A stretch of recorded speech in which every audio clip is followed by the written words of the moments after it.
Hey there, this is Heather Creekmore. I am so glad that you're listening to the Compared to Who podcast today. Today is the last summer replay episode before we head into all new episodes through the fall of this show. And today's episode is one that it looks like, according to my statistics, not a lot of you listen to. And I think I must have just titled it poorly because it was originally called How to Stop Troubleshooting Your Life. And maybe that just didn't resonate with you. So how about this? What if I call it How to Stop Seeing Your Life and Your Body as a Project that Needs Constant Improvement? Because that's really what the show is about. If you, like me, spend most of your time looking at your life, analyzing yourself, analyzing everything within your control, trying to figure out how it could be better, then this show is for you. I hope you love it. And then I want to tell you, starting September 1st, we are going to have 30 days to pray for your body image. This is going to be a series that goes every single day through the month of September. It's going to be 5 minutes-ish prayers for specific parts of your body image every single day. I think you are going to really get a lot out of it. So tell a friend, listen together so you guys can discuss and pray together. I think it's going to be powerful. And finally, if you are enjoying this show, would you consider leaving a review on iTunes or wherever you get your podcasts? That would be such a blessing to me. Your reviews help other people find this show. Without further ado, here's today's episode.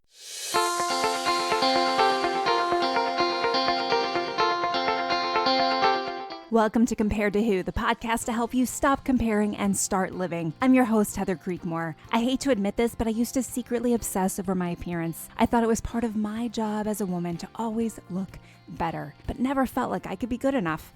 Maybe you can relate. God, in His grace, showed me a way out, and I want to give you all the tools you need to break free too. If you've ever spent too much time stressing over your looks, I get it. I hope you'll keep listening and find the same freedom I have. Here are 3 other things you should know about me. I'm a minivan driving mom of 4. I'm author of the book Compared to Who and the Burden of Better. I'm a blogger at comparedtowho.me, and you just may have seen my epic bake fail on Netflix. If you've ever struggled with comparison or body image issues, Compared to Who is the show for you. I hope you enjoyed today's episode, and hey, tell a friend about it.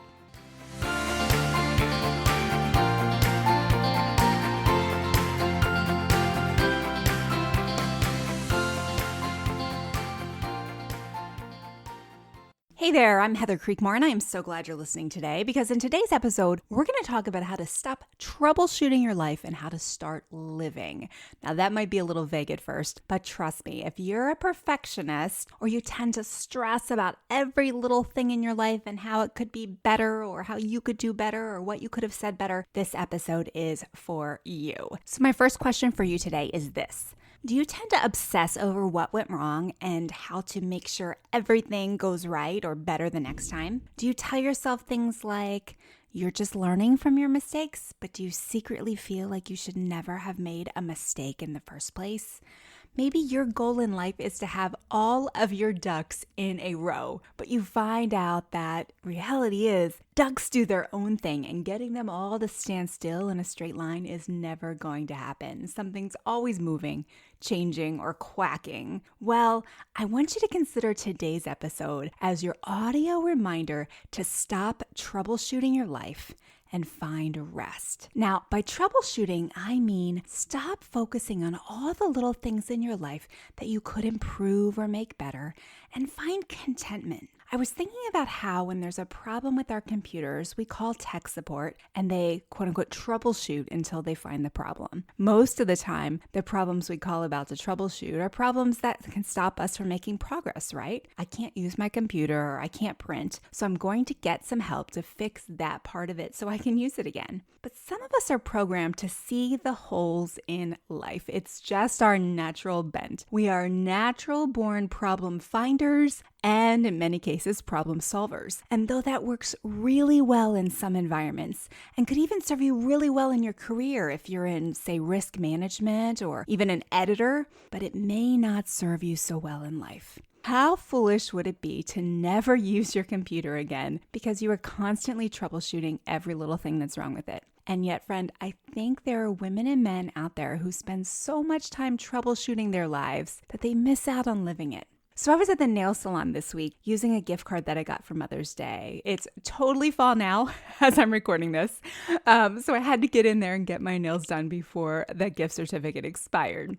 As I sat in the pedicure chair, the nail tech turned on the massage feature and showed me the control panel. I noticed that it had the option of targeting areas. And in a way, it gave me the chance to troubleshoot any soreness or specific areas of tightness in my back, so I targeted between my shoulder blades. I just started doing some rowing on a machine, and my back had been really sore. So I was delighted that I was going to have this problem addressed while getting my nails done. I love multitasking.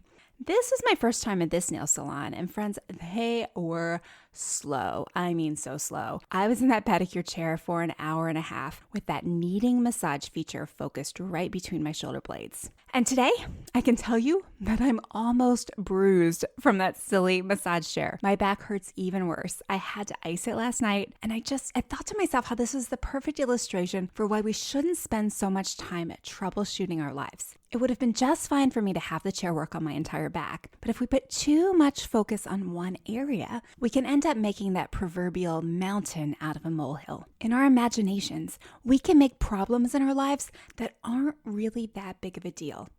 We can turn those problems into issues that hold us back from serving Jesus and his kingdom because we are waiting to fix all the things before we serve him. And we get tired, or at least I do. I get tired. Do you ever get tired of always trying to be better or do better? I know I do.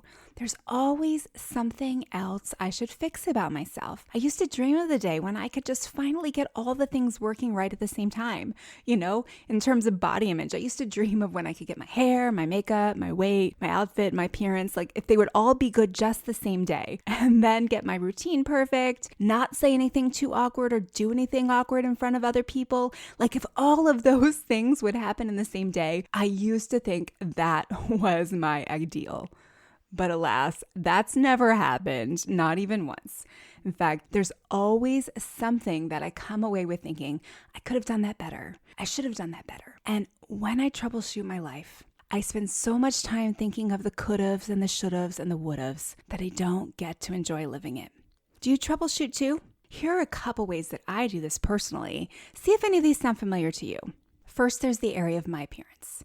Physically, I fight not to stare into the mirror at the parts that need improvement, rather than finding contentment in the truth that my body, though flawed, works mostly just fine. I saw a meme a few months ago with a picture of a soldier who had lost both of his legs in Afghanistan. And the quote beside it said this: "When people ask me how I can be so positive about my legs, I ask them how they can be so negative about theirs." Oh, friends, this struck me hard. We are way too critical of ourselves. And in our self-criticism, we miss the big picture. We miss the opportunity to be grateful for our bodies that we can get out of beds by ourselves every day. We take things like walking for granted. I try to remind myself, and maybe you've heard me say something like this before, but God has given me physically every single thing I need to accomplish his purpose for my life. So what this means is that whatever God has planned for me, he's already given me the body to do it. Yes, I need to be a good steward of my body. There are ways that I could abuse my body that would certainly make it harder to serve God. So I do have some responsibility to take care of my body. But I don't have to stress that my legs are too short or my nose is too square for me to do what God has called me to do. All he needs from me is to be willing and able to use the body he's given me to serve him. So people always ask me, well, but what if I need to lose weight? And they say things like, I'm so consumed with my size and losing weight and how I need to get this extra weight off that it's really hard for me to think about anything else. And I get that. It is hard when you're trying to lose weight to think about anything else. But here's my response. I encourage them to get busy serving God because though losing weight's never easy, it can be easier if you are serving God while trying to lose weight. Why? Because an amazing thing happens when we start going all in to serve God. We get distracted, and I mean distracted in a good way. We realize that our appearance is not the most important thing in our lives, and we get motivated to be healthier, not for vain reasons, but because we start to experience how being healthier helps us feel better now, and how it makes it even easier for us to serve. Do not wait until you lose that 30, 50, 10, 100 pounds, whatever it is, to start serving God. Engage your heart in His work, and I think you'll find that your eating habits will naturally shift a bit as you find a greater affection for Jesus and His people than maybe you have for food. So back to troubleshooting. Friend, if you are always troubleshooting your body, you're going to stay stuck and never enjoying your body. Honestly, if you're married, you've probably experienced this. You get so fixated on the parts of your body that you don't like that it interrupts your intimacy. Or maybe you avoid intimacy altogether because you don't want your husband to see that your stomach's not what it used to be. Friend, there's nothing wrong with starting an ab routine if you have the time, but don't let flabby abs or flabby whatever or whatever your body hang up is, don't let that interrupt your marriage. Don't pull away from your husband because you've decided there's something wrong with you. I believe biblically that God doesn't even give us the option to decide that. He tells married couples in 1 Corinthians 7 that our bodies belong to each other. Fixating on what you need to fix physically is just Satan's trap to keep you stuck in body image bondage, and it puts a burden on your marriage, and it keeps you from fulfilling your purpose in Him. I'll tell you about another area of my life where I tend to troubleshoot too much right after the break. Hey there, how much is freedom worth to you? That's kind of an odd question, right? When I was in the midst of my struggle with disordered eating and body image, I would have paid anything I had to be free. Truth is, I spent a lot of my budget on things I thought could help me be free, like new diets, exercise gizmos, clothing, but none of those things really helped. I'm so grateful that God showed me the way out. And now I'm passionate about helping others find their way out too. I want them to know that Jesus already paid it all. They don't have to spend another cent to find the freedom they really desire. But truth is, it does cost me something to get this message out, compared to who can't spread the message of Jesus' offer of freedom without the help of women like you. Would you consider making a contribution? Check out Compared to Who's Patreon page at patreon.com/comparedtowho. Then prayerfully consider giving $1 or $5 a month, whatever you can to help. Any amount you'd be willing to donate would be a huge blessing and will go directly towards covering the operating expenses of this ministry. Thank you for being a part of seeing other women set free from the chains of body image and comparison. May God bless your generosity.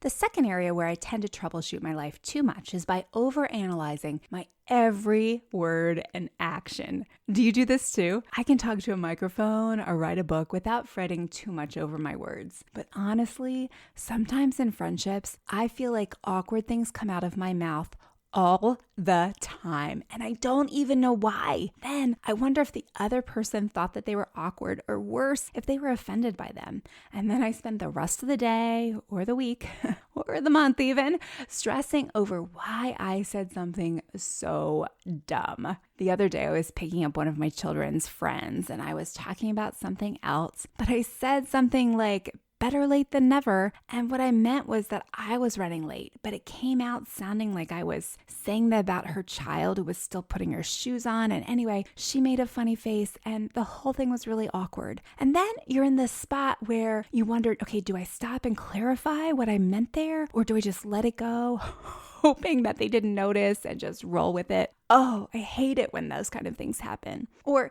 just this morning, it happened again. It was so out of the blue. I was feeling anxious about a meeting I had to attend. And it's a group where I'm not really new anymore.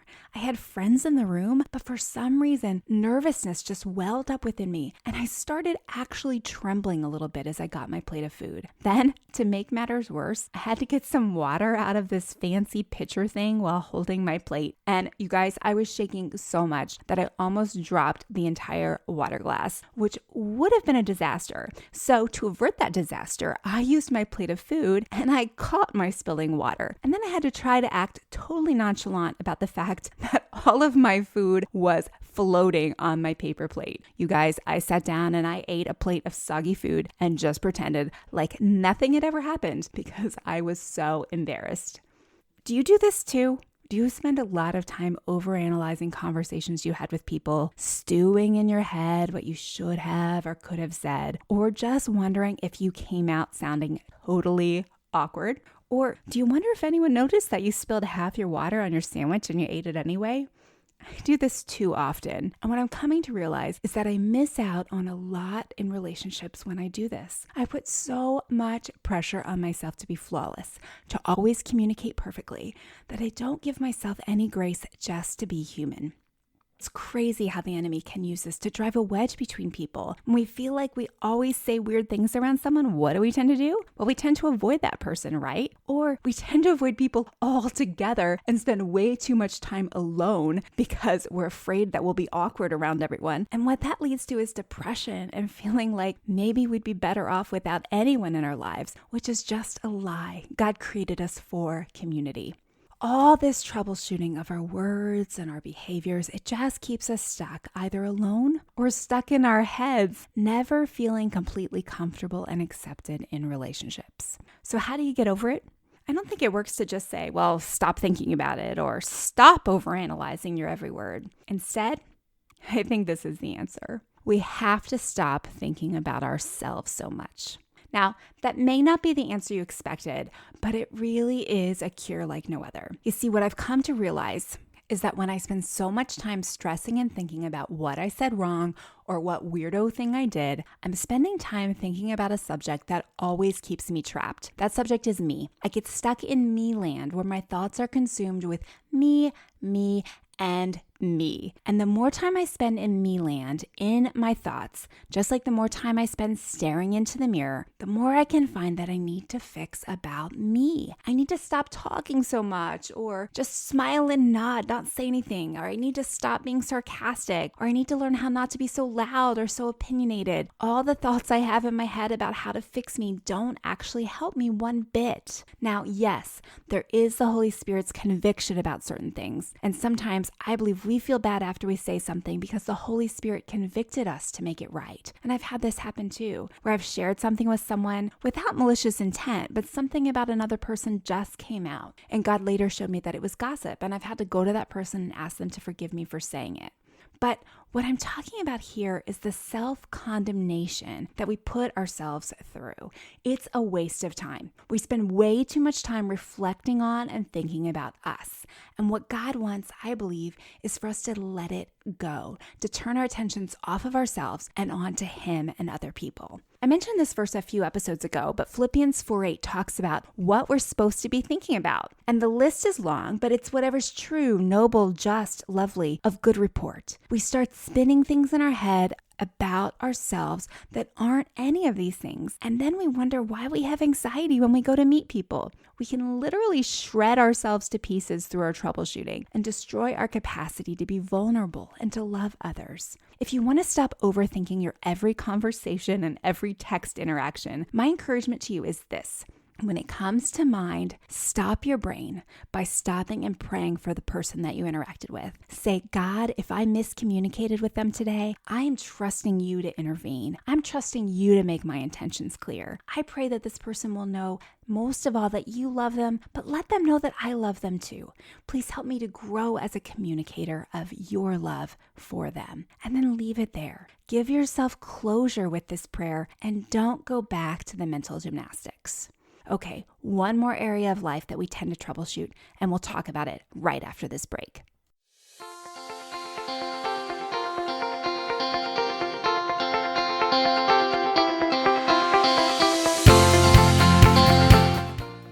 Has body image been bogging you down for too long? It's time to get free, my friend. Go to comparedtowho.me, take your free body image awareness quiz. You will learn amazing things. You'll get your results right away. And I think you'll have fun too, because who doesn't love to take quizzes? Go to comparedtowho.me. There's lots of great resources on that site. Articles about body image and comparison and how you can find freedom through the gospel of Jesus Christ. Check it out today, right after this episode, of course.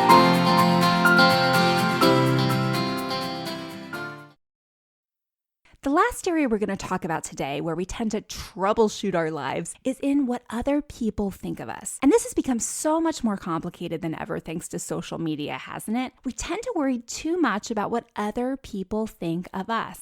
Now, don't misunderstand me. We do need to make sure that we're honoring God in our interactions with other people, being careful not to cause others to stumble as the Bible instructs, and also being careful not to get so caught up in our freedoms that we lead others away from Christ instead of towards him. But what we don't need to do is create a persona for ourselves that we feel like we have to live up to. Let me see if I can explain this in maybe a more clear way. For years, I tried to be this superwoman kind of person. I wanted you to think of me as awesome and talented and the person who could do it all. I wanted you to think I had it all together. I wanted to look like I had it all together. And if you asked me how I was, I would have said, great. But over the years, I learned that this superwoman persona actually was a lonely facade and hard to maintain. Pretending that you're perfect or almost perfect is a lot of work. I missed out on getting close to people in relationships because I wasn't willing to let my guard down. I didn't talk to anyone about the problems I had. Truth is, I almost denied having any problems at all. I remember a few years into our marriage, a counselor said to me, "Why do you think you're so angry?" And it was the most confusing question ever because, you guys, I was always smiling, always. I had told this man earlier that hour about having a miscarriage, and I smiled right through it. I told him about some other hard things from childhood, and I smiled right through it. We talked about hard stuff in our marriage, and there was me still sitting there smiling. And so he stumped me with this "why are you angry" accusation. I was like, I'm not angry. And he didn't argue with me necessarily, but he gently prodded on a few areas. And over the course of a month or so, I realized he was right. I was angry. I had just stuffed it so far and so deep down that even I couldn't get to it anymore. I had believed the lie that it wasn't okay for me to experience some emotions, or that worse, if I did experience emotions like anger, then maybe others wouldn't accept me.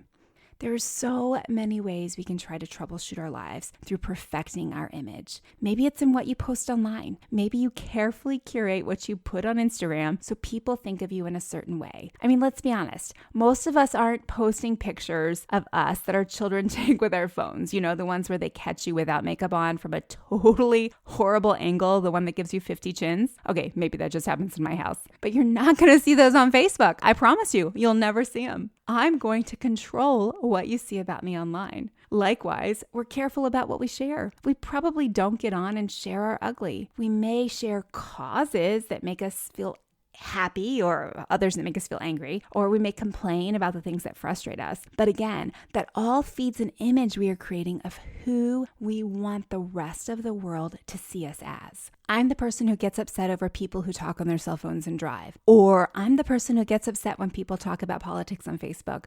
Or maybe I'm the one who has compassion for people while this person or this group of people, they don't care for others like I do. All of these things that we post can feed an image we're trying to make of who we want others to think that we are. And then we can try to maintain these images of ourselves in the groups we're in too.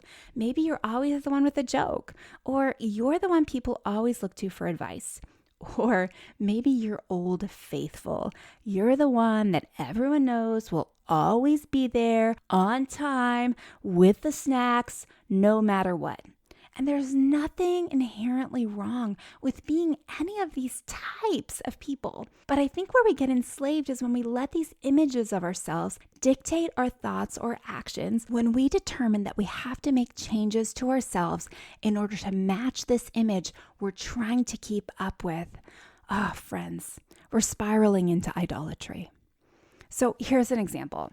What if you're the person in your group who is the quote unquote good mom? You're the awesome parent and everyone tells you that you are. But then your middle schooler gets into some trouble, big trouble with the law even. And now suddenly you're in a bad spot. You're the good mom. This isn't supposed to happen to the good mom. Your kids are supposed to be perfect. It's more difficult for you to appropriately deal with your son lovingly because part of what he's done is he's hurt your reputation. You take what he's done way more personally than you need to because you fear that people are going to look at you differently. You'll no longer be the good mom. No one's going to look up to you anymore.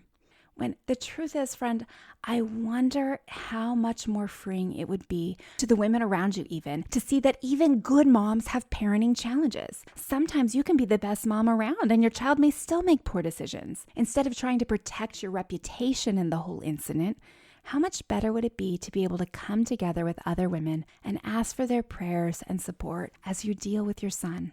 When we're stuck troubleshooting our lives, always trying to make sure that what people think is what we want them to think of us, we get stuck trying to live up to a certain ideal. And then we can't be authentic. We don't give ourselves grace to make mistakes. And we don't give ourselves the freedom to grow. I mean, what if you're always the leader, but God's asking you to take a back seat for a little while to let others lead so He can work on a few things in you? That's going to feel hard. You may feel like part of your identity is disappearing when you're no longer the upfront or in charge person. But we have to be willing to trust Jesus with our identities to such an extreme that we don't even worry about what others will think when Jesus asks us to do radical things. One personal example of this for me was my job at the gym. I started working in gyms teaching spinning and kickboxing classes on the side when I was in my late 20s. But a few years ago, after more than a decade of working in gyms, I felt like God asked me to stop teaching. You guys, I had fitness instructor in my author bio on my website. I saw myself as a fitness instructor. That's who I was.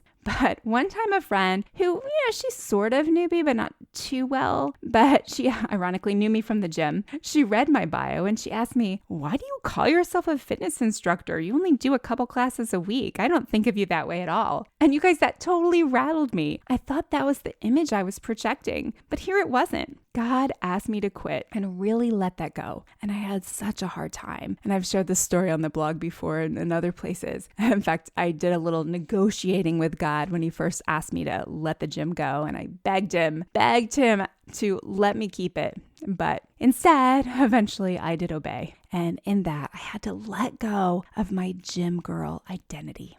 So what does this have to do with troubleshooting? Well, my point is this. We try all these things to keep up a public persona. We try to control what others know about us or what others think about us. And I think we do all of this unnecessarily. Energy spent on trying to keep others thinking well of us is energy wasted. And like we said before, it's energy that we're putting into thinking about one specific subject.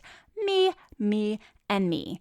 I'm not thinking of how I can serve and love others well when I'm consumed with what you think of me.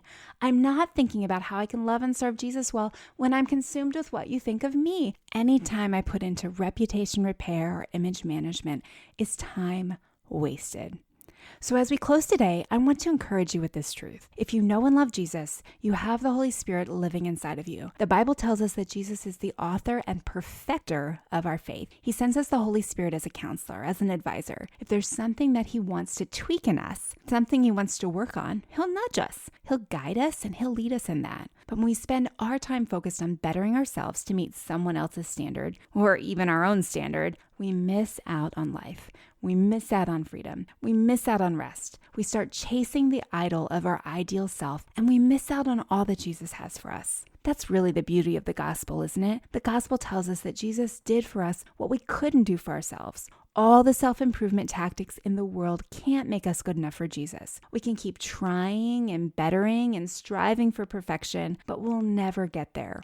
We'll never be good enough for His standard of holiness. In some ways, friends, we forget this when we get caught up in self-improvement, when we troubleshoot ourselves to bits. We forget that we can't make ourselves righteous, that no amount of earthly perfecting will fill that void in our hearts. Instead, what we need to remember is that the work is already done. Jesus paid the price for us, imperfect as we are, so that we could be reunited with the holy God. He carried us across that chasm, not from bad to better, but from completely sinful to righteous in God's eyes.